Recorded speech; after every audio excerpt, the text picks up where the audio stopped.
दादा टीवी के दोस्तों, अस्सलाम वालेकुम। आज की इस वीडियो में हम एक चींटी की हज़रत सुलेमान से मुलाकात और सुलेमान अलैहिस्सलाम की दावत का किस्सा सुनेंगे, लेकिन आपसे गुजारिश है वीडियो को आखिर तक ज़रूर देखें। नाजरीन, अल्लाह पाक ने सुलेमान अलैहिस्सलाम को नबूवत के साथ बादशाहत भी अता की थी। आपकी हुकूमत न सिर्फ इंसानों पर बल्कि चरिंद परिंद, जानवरों, हवा और पानी पर भी थी, और आप इन तमाम की बोलियां भी जानते थे। दोस्तों, एक दिन सुलेमान अलैहिस्सलाम दरिया के किनारे कुदरत का नज़ारा कर रहे थे। आपने देखा एक चींटी अपने मुंह में दाना लेकर दरिया के किनारे आई। अचानक पानी से मेंढक निकला। उसने अपना मुंह खोला और चींटी उसके मुंह में बैठ गई और वो मेंढक पानी में चला गया। थोड़ी देर बाद मेंढक फिर पानी से बाहर आया। उसने अपना मुंह खोला और चींटी बाहर आ गई, लेकिन उसके मुंह में वो दाना ना था। सुलेमान अलैहिस्सलाम ने चींटी को बुलाया और पूछा, ये क्या किस्सा है? इस पर चींटी बोली, ए अल्लाह के नबी, समंदर की तह में एक पत्थर है जिसमें सुराख है। अल्लाह ने वहां एक कीड़े को पैदा किया है, लेकिन वो इस पत्थर से बाहर नहीं निकल सकता। इसी वजह से अल्लाह पाक ने मेरी और इस मेंढक की ड्यूटी लगाई है कि उस तक खुराक पहुंचाएं। मैं रोजाना उसका रिज्क लेकर यहाँ आ जाती हूँ और ये मेंढक मुझे उस पत्थर तक ले जाता है। मैं इसके मुंह से निकलकर उस सुराख में चली जाती हूँ और उसकी खुराक रख कर वापस मेंढक के मुंह में बैठ जाती हूँ और ये मेंढक मुझे बाहर छोड़ देता है। सुलेमान अलैहिस्सलाम ने उस चींटी से पूछा, क्या तुमने कभी उस कीड़े की बातें सुनी? चींटी ने जवाब दिया, जी हाँ।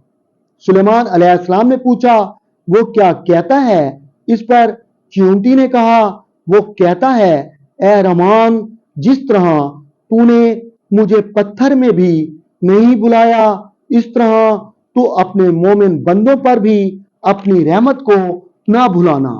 नाजरीन, ये सुनने के बाद सुलेमान अलैहिस्सलाम के दिल में ख्याल आया, क्यों ना अल्लाह की मखलूक की दावत की जाए। सुलेमान अलैहिस्सलाम ने अल्लाह से दुआ की, ऐ मेरे रब, मैं तेरे दिए हुए रिज्क से तेरी मखलूक की दावत करना चाहता हूँ। इस पर अल्लाह ताला ने वही नाजिल फरमाई और इरशाद फरमाया, ऐ सुलेमान, तू इस पर कुदरत नहीं रखता। सुलेमान अलैहिस्सलाम ने फिर दरख्वास्त की तो अल्लाह पाक ने इरशाद फरमाया, ऐ सुलेमान, तू इस पर कुदरत नहीं रखता। तीसरी मर्तबा सुलेमान अलैहिस्सलाम ने फिर अर्ज किया तो अल्लाह पाक ने फरमाया, ऐ सुलेमान, तू इस पर कुदरत नहीं रखता। फिर अल्लाह पाक ने सुलेमान अलैहिस्सलाम को इजाजत दे दी। नाजरीन, सुलेमान अलैहिस्सलाम ने जिन्नों और इंसानों को हुक्म दिया वो जमीन में तमाम हलाल चीजों को जमा कर लें। जब वो जमा हो गई तो सुलेमान अलैहिस्सलाम ने देगें बनाने का हुक्म दिया। कई दिनों तक देगें बनती रहीं।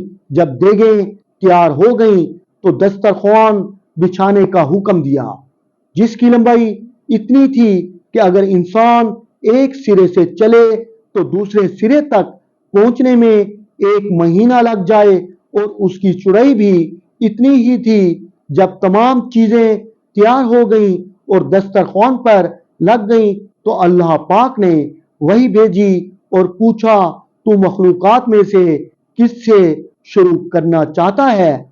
सुलेमान अलैहिस्सलाम ने जवाब दिया, दरियाओं के जानवरों से। इस पर अल्लाह पाक ने एक मछली को हुक्म दिया और वो मछली आई। उसने सुलेमान अलैहिस्सलाम से कहा, मुझे अल्लाह रब्बुल इज़्ज़त ने कहा है आज तेरी दावत सुलेमान के पास है। सुलेमान अलैहिस्सलाम ने कहा, तूने ठीक सुना, आ और खाना शुरू कर। दोस्तों, जब उस मछली ने खाना शुरू किया तो देखते ही देखते सारा दस्तरखान खा गई। फिर उसने सुलेमान अलैहिस्सलाम से कहा, मुझे भूख लगी है और खाना दो। इस पर सुलेमान अलैहिस्सलाम ने फरमाया, ये खाना सारी मखलूक के लिए था, तू अकेली खा गई और अभी भी भूखी है। इस पर मछली ने कहा, मेरा रब मुझे इससे कहीं ज्यादा दिन में 3 बार अता करता है। ये सुनते ही सुलेमान अलैहिस्सलाम सजदे में गिर पड़े और कहने लगे, पाक है वो जात जो कफालत करने वाली है। दोस्तों, रिस्क का वादा सिर्फ अल्लाह ताला का है और वही बेहतरीन रिस्क अता करने वाला है। हमारे भी रिस्क में इजाफा फरमाए। आमीन आमीन या रब्बुल आलमीन।